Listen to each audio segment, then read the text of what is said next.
Today's world is global and digital. To be successful as a business, you need to address this international market.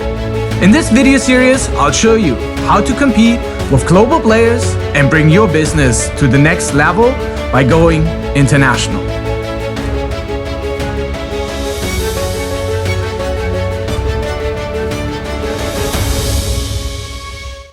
Hey, I'm Malte. This is my personal podcast, and we're going to talk about everything entrepreneurship, innovation, and sustainability. And I'm super excited to have Sam Cooper today as my very first guest.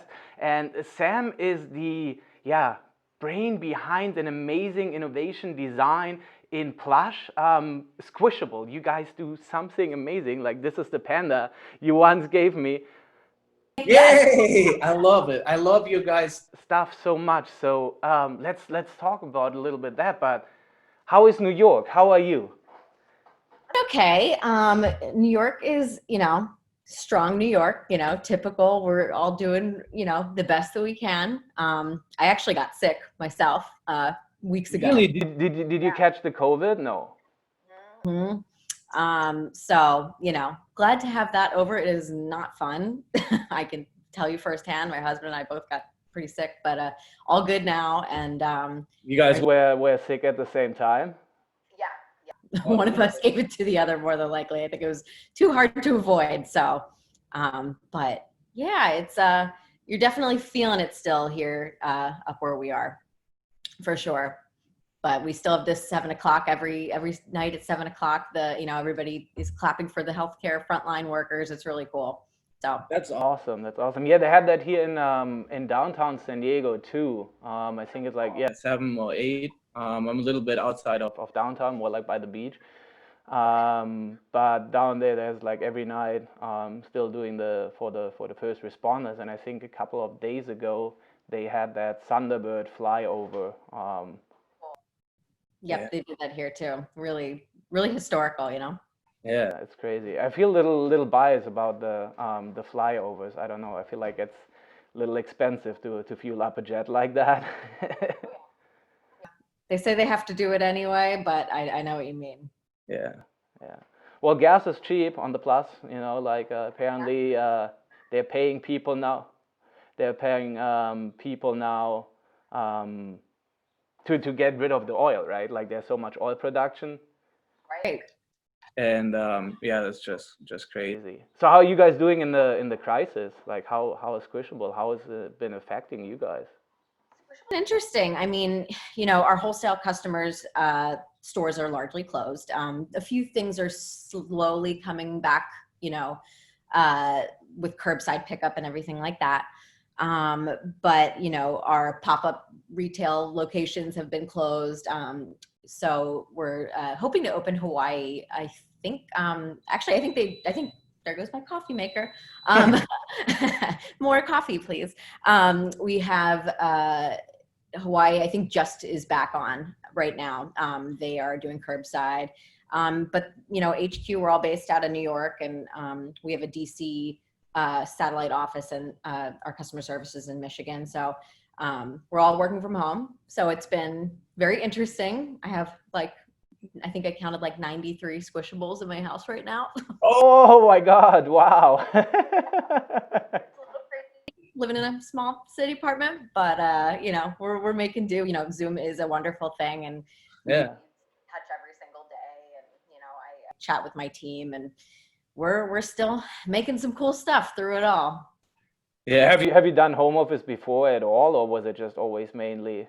I mean, Beth, our head of our customer service, she does work from home most of the time, I believe, but all of us are so used to being in an office setting, and we're all creative people, so we love to bounce ideas off of each other. Like, we're not the type of people that enjoy this work from home type thing. It's a little difficult for us. I feel a little mixed about it myself, but I'll be happy to get back into the office. I think a lot of us will. Nice. Yeah, I think here in California they reopening offices. So I mainly work from home, or places like coffee shops, but they are not.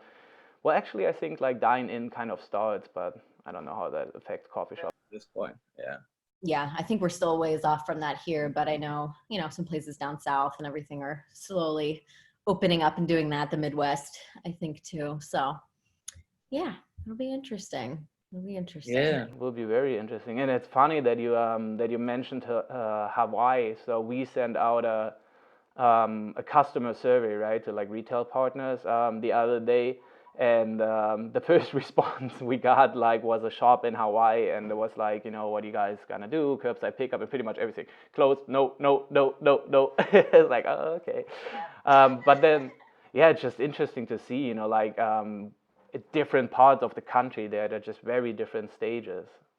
Absolutely. And I mean, even though we're going to be opening back up in Hawaii little by little, it's not, we're in a very touristy area. The two malls that we're in at the moment, right now it's just locals. So that's going to be another kind of interesting thing to see. This is also new for everybody. And, we're all just kind of trying some things and seeing what works, what the new normal is going to be in the short term, long term, Yeah, yeah, it's definitely a huge, huge change in the industry. Like a lot of toy stores really have to adapt. Like how do you, especially in this full phase of complete lockdown, like beginning in March and April, I think was like the hardest months. May slowly opening.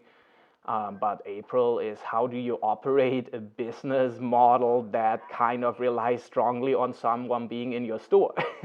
Absolutely. I mean, your product, with Shore Buddies and our product too, it's like, there's something so, visceral about like actually touching them and holding them and, seeing, what they do. And, yeah, we have an online presence, a large online presence, but there's still something just special about seeing them in person and feeling them and deciding which one you want. And, it's hard to say when that's going to come back, Yeah, yeah, and I think this actually is a perfect transition. Um, let's talk about the styles and the designs. It's just so unique, like in many different ways. This is what I think is so amazing, right? Like the design, like this big, like like the squishable where the name comes from, but then at the same time, like the styles you have, like the panda, but then you also have this, like avocados, like And then this is the kind of mid-size, our mini. I have a couple other down there I can show you too. But yeah, I mean, I have to give the credit to Aaron and Zoe, the owners of the company. They started it, it's been 13 years now. How long? have you been on board for? I've been here for about 4.5 years. Right up. So I basically manage the art team. I, what do I do? We're such a small company that we all do like a million things, but I basically, I design a lot of the squishables along with my team. There's about 5 of us that are constantly doing the actual design work Uh-huh. right now. And back in the day, it was Zoe doing a lot of this stuff, and the very original squishable designs, which were like the super round, super cute, super squishable guys. Since we've Do you have an old one? I don't have any super old ones here with me, unfortunately. But some of the classics are still there. So if you go to squishable.com, you can see like the narwhal, the original fox. Some of them are still, there and still kicking. And, people love the classics. And then we've slowly started to, experiment with, different shapes, different sizes. So we have our comfort food line, that are not shaped round because, a cheese wedge has to be a cheese wedge. And Right. our avocado is our number one seller, and that is shaped like an avocado. It's a round-ish, a very plump avocado, but How did you know that people gonna buy avocados as a plush? This is just so random. and it's worldwide. Like I'll be, in Asia visiting our factories, and people see one clipped onto my bag and be like, "I love that. Where did you get that?" So it's a worldwide thing. But I don't know. I think it's just something about the faces and the fabrics and the colors and the cool thing about Squishable is we kind of have something for everybody. I always like to say. How many designs do you have right now, like in total? If I go to squishable.com right now, how many do I find? Something. How many? 300 something. Yeah, we have a lot of SKUs, and we have like hundreds in the works at any given time. We also have this really cool program called Project Open Squish, which is actually really important to our company. And it is basically a design contest where we have fans submit designs.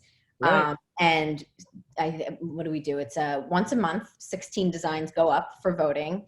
And if it hits a high enough threshold, we'll make it into a prototype. We'll see if it, works. Right.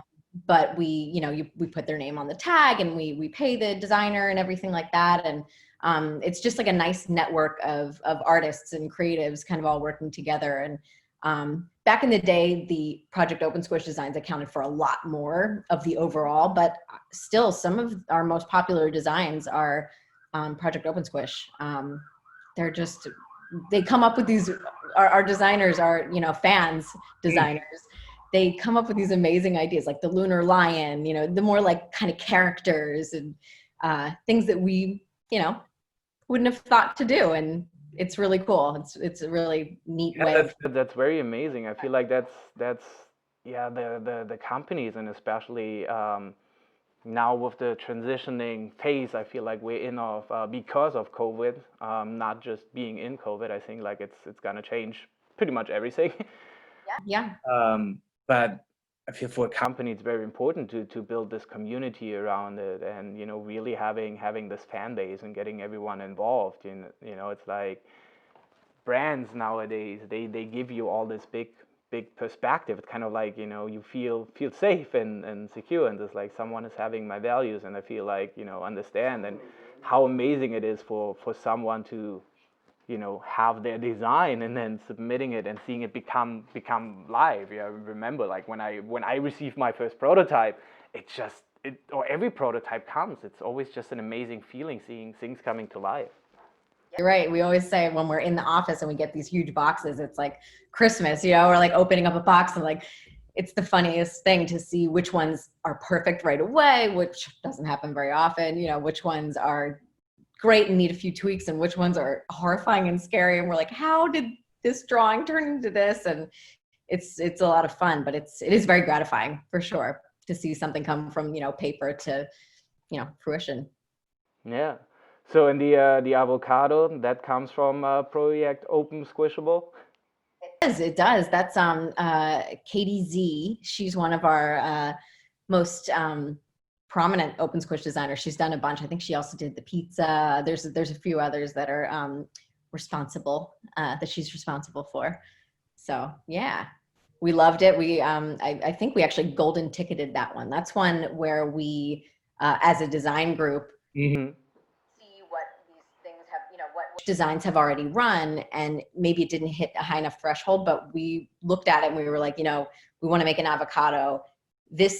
We can't do any better than this. This looks great. Let's just give this one the golden ticket, and, we'll use her design, and we will, go together on this design and make it really cool and successful. So that's what we did with that one in particular. Yeah, no, that's very amazing. I love that. So but where all those designers, like how do you what do they do on a regular basis? Do you guys know? And the designers that Yeah. Like I just Wonder how is someone like a avocado plush designer, what is their like main job? Like how do you so interesting. It ranges, right? Like yeah. they're regular people like we are, and some of them are actually professional artists, some are not. It's just a hobby. They wanted to draw something, they really liked a bearded dragon and they wanted to draw one, and they're not a professional artist, but what do you guys think? And we ended up making a bearded dragon a couple years ago because people loved the design and people just wanted a bearded dragon, and so we did. That's cool. That's cool. Very, very nice. So but how do have you guys shifted like more to online now? So, I mean, basically we've leaned heavily on our web sales these days. So we're running a lot of sales, which we normally do anyway. But yeah, we're just very active on social media. We're doing a lot of live streams, and we're very accessible to our fans. We like to chat with everybody, and we'll do some polls, you know, like, hey, I'm working on this giraffe. Do you like it with its tongue sticking out or not? Or, you know, which color shrimp do you like? And, you know, we're just kind of trying to stay involved with everybody. And yeah, and then, yeah, just shifting to really selling online, because that's all that anybody can do right now, you know? Yeah, it's really the pivoting thing, right? That's I think what they always call is like, what do you do? How do you adapt? And I think it's going to be a major disruption for like so many industry, pretty much every industry out there. And I feel like smaller companies have a pretty good and pretty decent positioning, or can take good steps out of it. It's really challenging to adapt. You know, like how quickly can you do it, and the uncertainty. I think it's what complicates everything like a lot. It's no one know like usually is this is a crisis. We're here.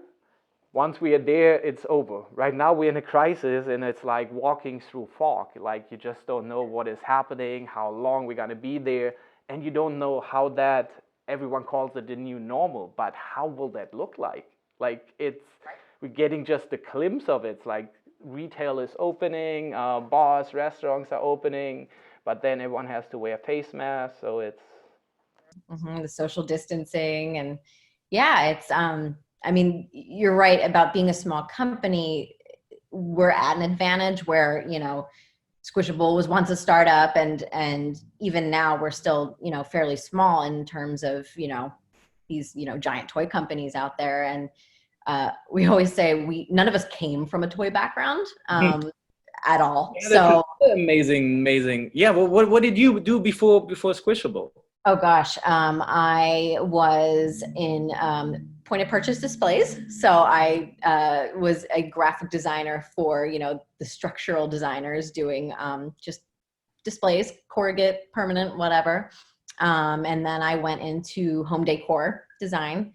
So I worked on a lot of like nursery stuff, or just, I mean, anything that you can decorate your home with, including like you know, kitchenware and glassware and stuff like that. And then I did that for a few years, and eventually found Squishable when I moved to New York. And, you know, illustration, I have an illustration background, and I do feel like that's something that kind of spans many fields. right. Yeah, you have an eye for pretty things, so that's good. I like to think so. Yeah, that's cool. Um, so, but And yeah, it's tough because we all don't know what's happening, you know. And there's no right or wrong answer, but that's something that Squishable as a whole has always done really well. You know, give us a challenge, like we're gonna make it work. We're all little bulldogs. We're like, okay, we're gonna figure out like what are we gonna do now? Like, oh, this didn't work. Fine, let's pivot. Let's do something else. So that's, you know, the world that we're in right now too. So Yeah. What do you think will be in this fall? I don't know. I don't know. I just a try guessing game, to. really Just just a guessing game. It is, and I try to stay informed, but I don't want to be too informed. I don't want to like, you know, constantly just be like reading these awful, scary, you know, articles and seeing these graphs and stuff. And I think there's a fine line there. So I think nobody has the right answer right now, and we're just kind of going with it. And we're all in this together. That's the one thing that, you know I have to keep reminding myself when I start feeling overwhelmed. It's like, you know, we're literally, the whole world is going through this right now in some way. So we all just kind of have to figure out what this new normal is going to be, and it's just going to take some time. Yeah, and I think that's really what you're saying. We're all in this together, you know. Like it's so great to see, and for example, the toy industry really came together. You know, so many big companies, and we're giving back, like from producing PPE to providing free childcare, entertainment at home, stuff like that. And especially in the beginning, it was really good to see like how fast everyone moved too. Like I really like to see that. Like it's I don't know, feel people were like paralyzed for just a short little bit, and like everything moved in a quick direction so fast. I really like to see that.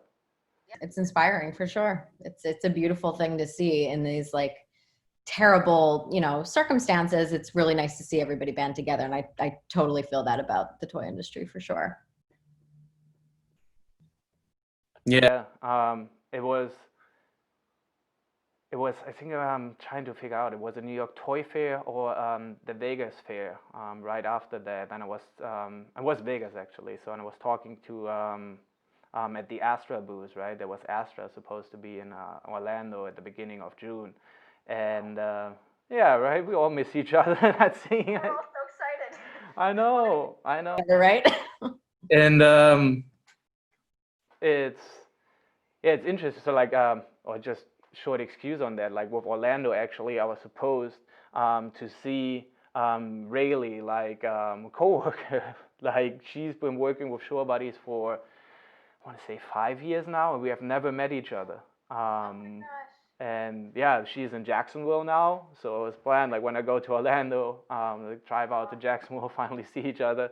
And yeah, it's unfortunately not happening. So, but for us, we have always been a very remote company. So like everyone is working from like, yeah, pretty much anywhere all over the world. And I think that's going to be another interesting challenge, for like a lot of businesses realizing, well, I don't really need to, have this expensive office anymore. It kind of works like this as well. And there's always has been a trend already, in that direction. We're like definitely heading towards like a digital environment or society. And instead of 6 years, we're just doing it in 6 months, I feel.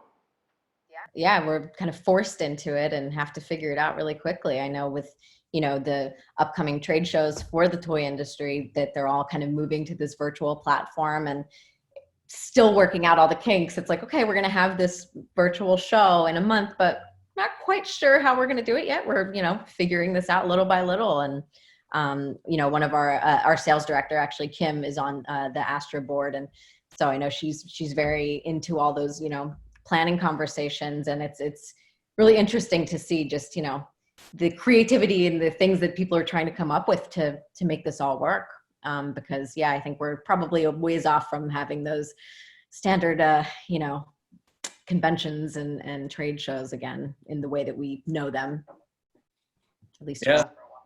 Yeah, definitely. I like the what you say, like, as we know them. I feel it's like really going to be different, and everyone is trying to do something, and everyone is kind of like trying to do something first, right? But at the same time trying to hit it right, and it's very interesting to watch. For me, this is like, yes, welcome to the life of an entrepreneur on a daily. Exactly. This isn't so different for us. A lot of trial and error, and that's just kind of the way that. Yeah, but it's but then it's the power of community, like it's like knowing like I'm not by myself there. So with Shore Buddies, we are part of a Play at Home Fest. I think it's this weekend, and so the Good Toy Group, no, not the Good Toy Group. Oh, I should know the the festival. Anyways, it's the Play at Home Fest, and they have like many different companies like submitted doing a live stream there, and we're doing a live stream with them as well for this Toy Fest, and we have like little clips like cut in there, and like super excited for that. So, and was kind of like, she reached out, like, hey Malte, I saw you guys doing the show, and this is really cool, and we're trying, as you said, like trying to put something together which is virtual. We're not quite sure what we're doing, and so we're working with them, giving them like a 30-minute piece of content, because that's really what I feel like from a parent perspective, right? It's like everyone's like, they are now at home, like everyone is, oh yeah, you're working from home. It's like, nah, you're like being from someone who wakes up in the morning, going to an office, and then trying to figure the rest around that, into you're waking up, the kids are at home, you have to feed them, there's no way to go, and you also kind of became a full-time teacher now. So here's that. So, and try to put in some work there. So that's very, and now like, that's why I think it's amazing that like the toy companies, even at a point where like we want to be there for the kids pretty much, right? Like this is what we do. We're there to entertain, this is what we do. Like you cannot come into a toy store right now. Like a toy store is just something magical, when you walk in there as a kid, it's like, wow. So, and how do you provide this experience? And it's gonna be very challenging and interesting though. Exciting, like. Yeah. Yeah. It's new, exciting, fun, scary, challenging, all of that. I totally agree. It's you'll have to let me know how that goes. That sounds very interesting, actually. Yeah, I think it's this Saturday. I'm always looking here at a timer. So what I will do with the podcast, like the like how people keep talking and talking and talking and talking and talking. so I cut it like straight at like 30 minutes, right? And I ordered like a timer because I forget, so I have it now set on my phone. But like, I want to have like this timer. I have this here, kind of nice little setup. Nice. Very exciting. Yeah. So we have 5 minutes left. Okay, 5 minutes. What do you want to talk about? Yeah. So what do we want to talk about? Let's take a sip of water.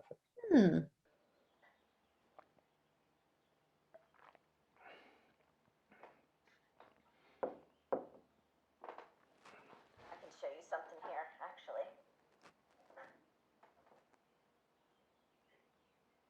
This guy. Oh yes. Oh yes. So, talk about something interesting and different. This is our plague doctor. This was designed by one of my designers, Rachel. It's really awesome. His little lantern glows in the dark. That's amazing. And this was part of our design work last year when we were designing for Halloween for this coming year. Oh, wow. So it was just, he's kind of spooky and kind of fun. And we have a Grim Reaper and we have a ghost and we have a wizard that are all kind of in this little shape, kind of a sort of humanoid-ish. Right. Because we don't do a lot of humans, but some of them work. And so this is kind of based on like the ghost body. And we saw the prototype, a couple months ago and posted it just like we always do. Anytime we get anything new, we like to show the fans and, share it with them and show them what's going on and what's coming. And people went so wild over it. We couldn't believe it. People clearly still have a sense of humor, which is great. And, we didn't want to look like we were, capitalizing on something, so historical and so terrible and so, triggering and bad. But, this is also such a nice, like we were saying, this is a time where we're seeing just communities come together and people love this guy and it's adorable. It's really fun. It's really cute. I actually have like a tiny one over there, a little micro size, like your avocado. So we're just kind of trying it in different sizes and we put it up for pre-order and we're actually going to, this one is the unapproved one. I don't know if you can tell, but there's a little chalk line on his hat right here because we actually made his hat a little bit shorter and they made a mistake where they made his hands fluffy. So we changed that. So this is a one of a kind and we're actually going to auction this one off for charity in the next probably week or so. Nice, very cool. We're trying to think of, what can we do to help in this time? Just because it's so different, Yeah. Yeah, it really is. And that's, I always kind of have this kind of credo. I feel like every nonprofit should operate a little bit more like a business, but every business definitely should a little bit more operate like a nonprofit. And we're kind of seeing it right now, right? Like businesses become, like even on a big scale, you always had it like in a community. Let's say like there's a local mechanic shop, they support the youth baseball team. There's no question there. Let's do it. Like businesses always support communities. And now you just like see like on a nationwide level, like businesses stepping up. It's like, hey, we're doing this, like we are here, like businesses run the economy, like everything operates. If there's no business, there's no economy, there's nothing left. yeah, it's interesting times. And I mean, and we do usually we do charity donations once a month. We do like a different we choose a different charity each month, and we'll do donations for that. And you know, it's something that has been really strong since Squishable started, and we don't really talk about it a lot, and we don't, you know, but it is something that we've just always kind of done behind the scenes. And you know, a lot of our prototypes, I have, like I said, like 93 right now. We hang on to some of them, but a lot of them we just end up normally donating to children's hospitals. Right now, I don't know that that's the best thing that we're going to be doing, but again, we're just going to kind of go with the flow, and it's a lot of trial and error, seeing how we're going to move forward in these next, you know, few months, few years, maybe. Yeah. Well, you have a strong community, so that is good. Like your fans, they love you, and I love the plague doctor. That's such a How did you guys knew this was coming? You with the New World Order, right? Say to Rachel. Yeah. Did you know? I know. Oh, It's crazy. It's crazy. it is. It is. But yeah, did you have anything planned like for this week? We hit our 30 minutes. Time. This was awesome. Then, thank you so much. This was amazing. This was really great. This was really pleasure talking to you. It's good to see you, Yeah, even virtually.